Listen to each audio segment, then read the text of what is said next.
about techniques to help to add to the chanting of the mantra, Maha Mantra, to meditate on the form of Krishna, or to meditate on a form that arises in your own mind when you close your eyes, or to meditate on a form in a deity form, or maybe one's own personal deities. So now, yeah, you get this there.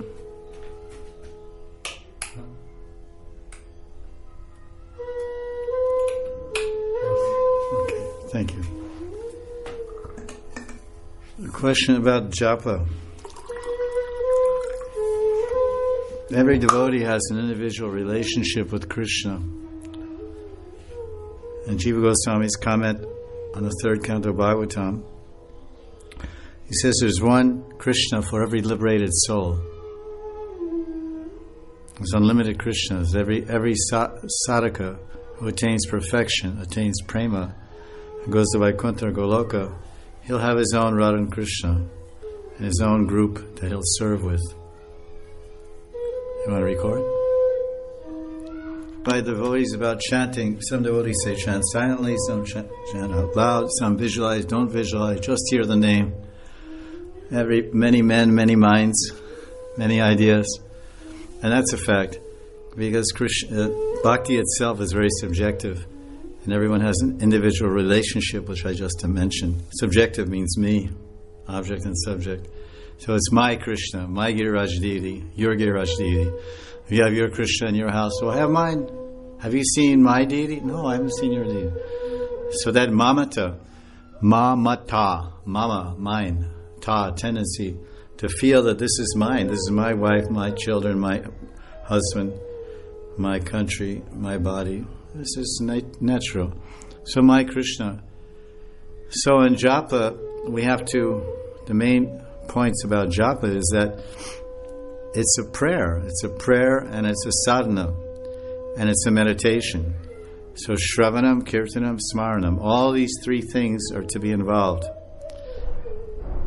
We're hearing the holy name of Krishna, shravanam, we're chanting, kirtanam, and smaranam, we're remembering. So then there's hearing obviously is a physical function of hearing with the ear, hearing with the mind, hearing with the heart. There's different levels that you can hear with the ear, but not the mind, because your ear is obviously hearing the sound.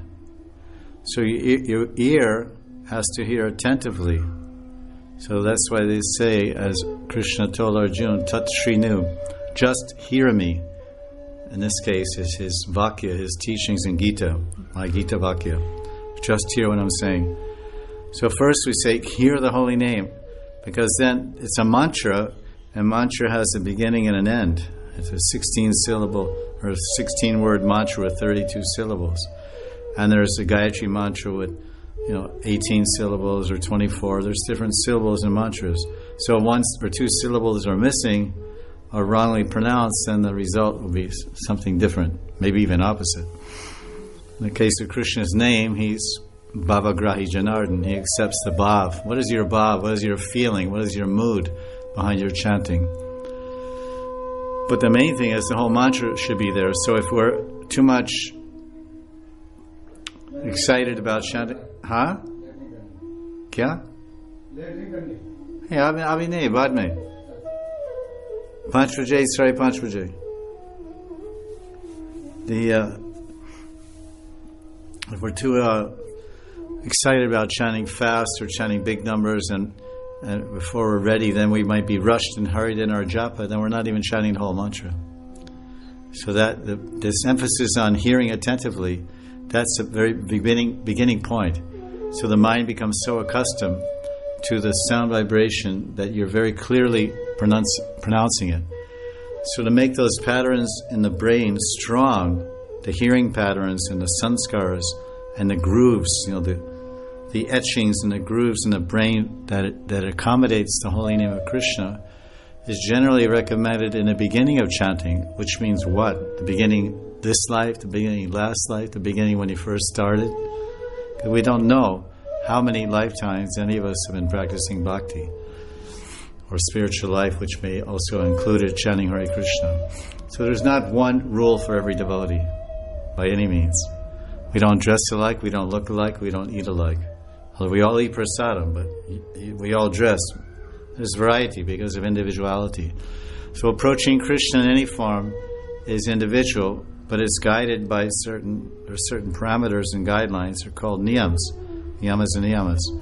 So Lord Chaitanya, specifically when he's talking about the Maha Mantra in Shikshashtami, he says, niyamata yamita. He says there is no yama niyama, there's no do's and don'ts in chanting.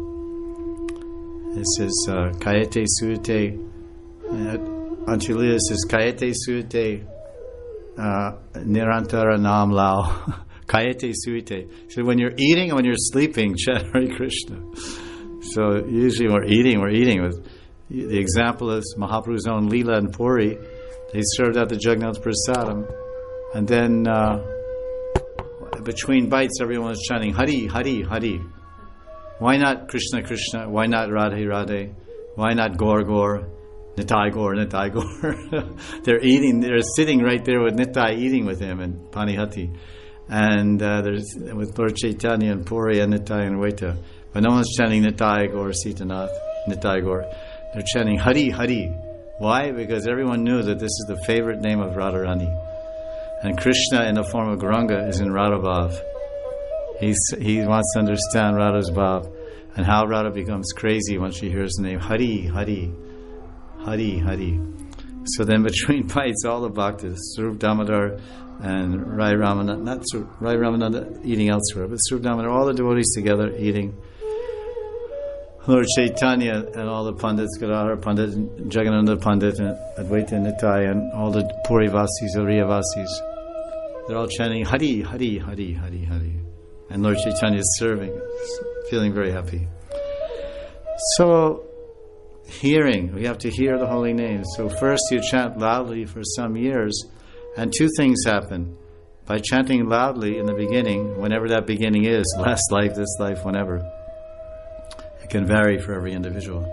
The loud chanting will do two things. One thing is that it will create these strong sanskars and impressions in our chitta for this vibration, Hare Krishna, Hare Rama.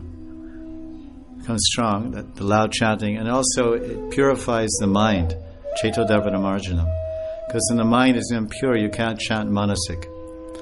In Hari Bhakti Vilas, Sanatana Goswami, under the direction and empowerment of Sri Chaitanya Mahaprabhu, he has written that Manasik Japa is 1,000 times more beneficial than Upamshu, and 100,000 more than loud, something. Upamshu means whispering. Hare Krishna, Hare Krishna, Krishna Krishna, Hare Hare, Upamshu, Hare Krishna. Prabhupada, Srila Prabhupada of ISKCON, he generally chanted Upamshu. Very soft.